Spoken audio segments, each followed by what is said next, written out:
Olá, irmãos. Deus abençoe. Meu nome é Rafael. Estamos aqui mais uma vez para trazer mais um Pão Semanal.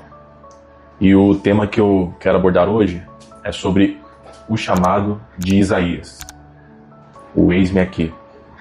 Eu vou ler a passagem aqui, os versículos, e então explicar versículo por versículo para a gente chegar a um entendimento melhor. Isaías 6. No ano em que morreu o rei Uzias, eu vi ao Senhor assentado sobre um alto e sublime trono, e o seu séquito enchia o templo.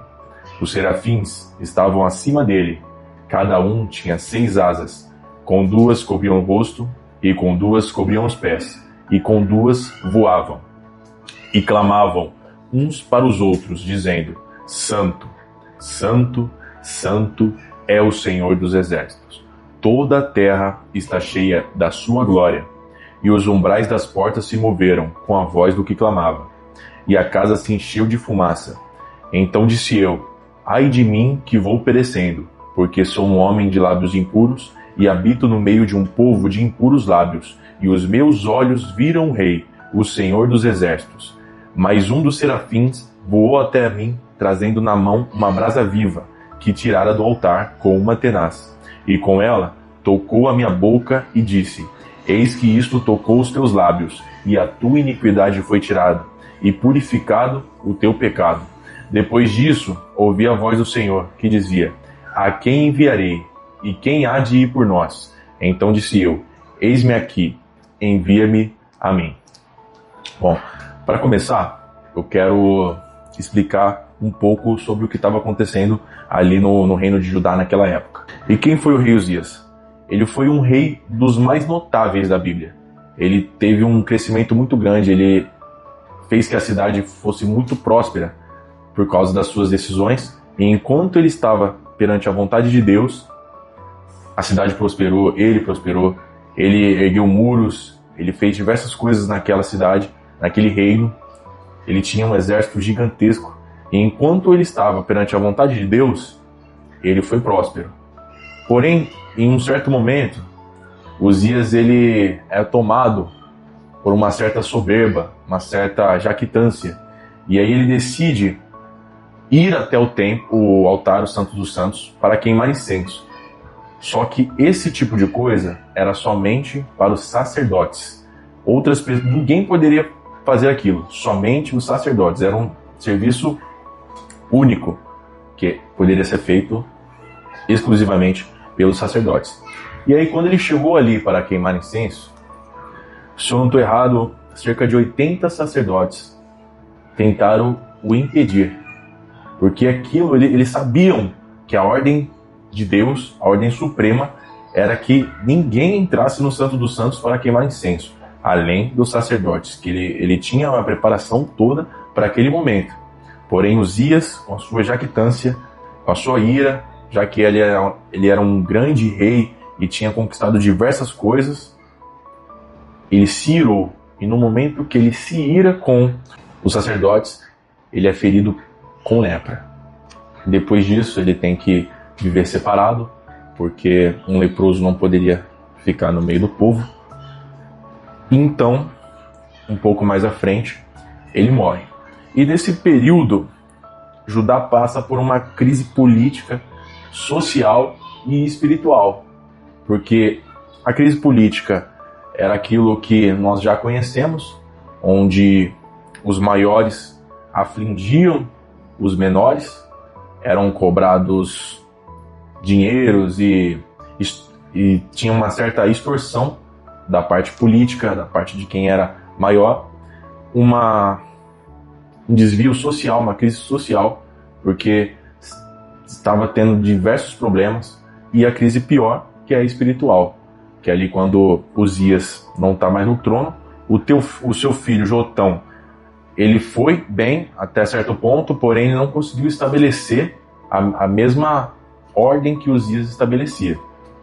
E aí, onde aparece o profeta Isaías. Isaías, ele tinha certo parentesco, ele era um conselheiro do rei Uzias. Então ele tinha uma certa liberdade para com o rei, para poder falar as coisas, aconselhar da maneira correta.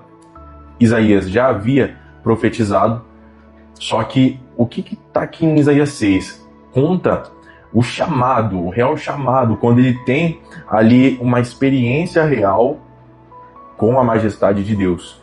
Ali no versículo 1 podemos ler que no ano que morreu o rei Uzias, eu vi o Senhor assentado sobre um alto sublime trono, e o seu séquito enchia o templo. Aqui Isaías ele tem um deslumbre da glória de Deus, e ele pôde perceber o quê? Que o trono da terra estava vazio, mas ele viu um trono, que era o trono celestial, onde não estava vazio, ele estava ocupado, que era ocupado pelo Senhor, Deus Altíssimo.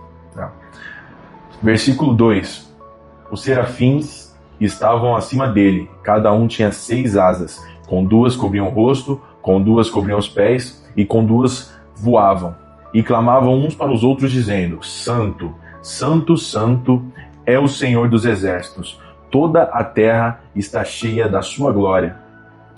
Aqui nós podemos ver, desses 2 versículos, a reverência que os serafins tinham na presença de Deus.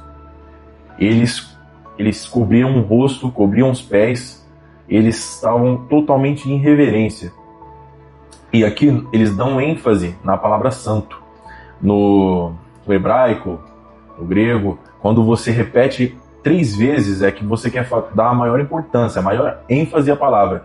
E aqui que eles dizem: Santo, Santo, Santo é o Senhor dos exércitos. E mais para frente a gente pode ver que o clamor deles era tão forte que os umbrais das portas se tremiam e a casa se enchia de fumaça. E eles estavam ali somente para adorar, né? Somente para clamar.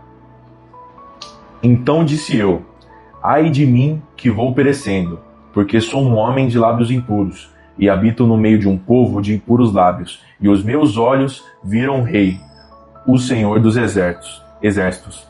Aqui Isaías toma consciência de quem ele realmente era, porque apesar de ele ser um profeta, ele tinha os seus problemas, como todo mundo tem. O único perfeito aqui que já pisou nessa terra foi apenas nosso Senhor Jesus Cristo.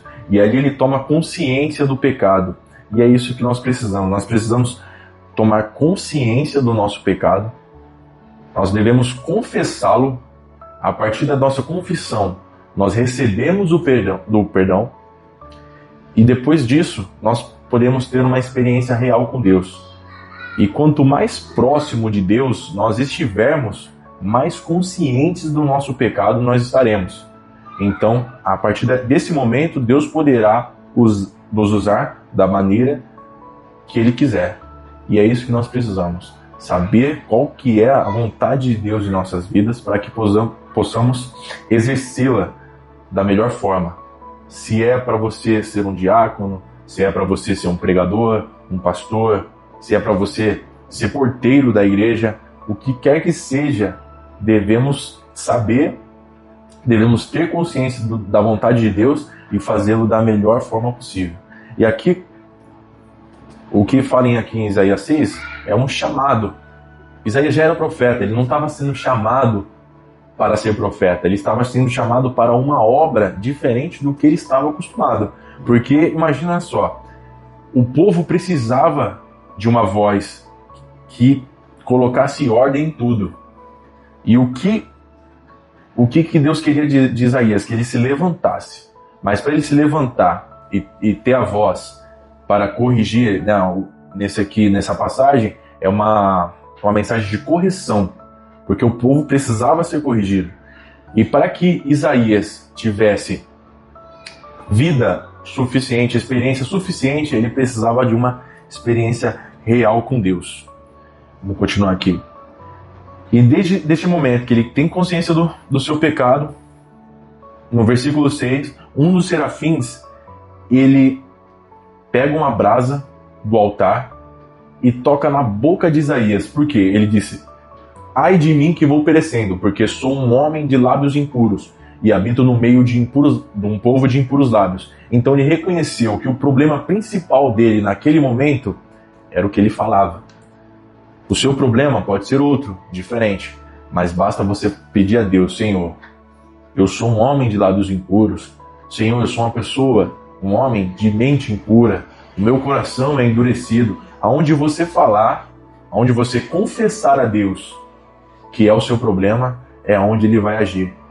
E como é que Ele faz isso? Com fogo do altar, aqui nessa situação. Os serafins, um dos serafins, ele voa no altar, ele pega uma brasa e toca os lábios de Isaías. E ele diz a Isaías: eis que isso tocou em seus lábios, e a tua iniquidade foi tirada, e purificado o teu pecado. Após o arrependimento, a confissão, o perdão, a purificação dos pecados. Então agora, Isaías já poderia cumprir o que Deus precisava que ele fizesse. E aí ele ouve a voz de Deus novamente. A quem enviarei? Deus pergunta: quem enviarei? Quem há de por nós? E aí, após essa experiência toda que ele teve, ele pôde se levantar e dizer: eis-me aqui, envia-me a mim. Nós precisamos desse tipo de experiência. Nós precisamos ter uma experiência real com Deus para que quando Deus precise que façamos algo, possamos levantar e dizer: eis-me aqui, Senhor, envia-me a mim. Nós que não fujamos da real comissão, do real propósito que Deus tem para nós. Que não fujamos da vontade de Deus, que possamos ser corajosos a partir de uma vida espiritual, uma vida confessa no altar, porque é isso que Deus precisa: sinceridade. Você confessa, você recebe o perdão, e aí você tem uma experiência real com Deus. E aí você pode dizer, como Isaías disse: eis-me aqui, Senhor, envia-me a mim.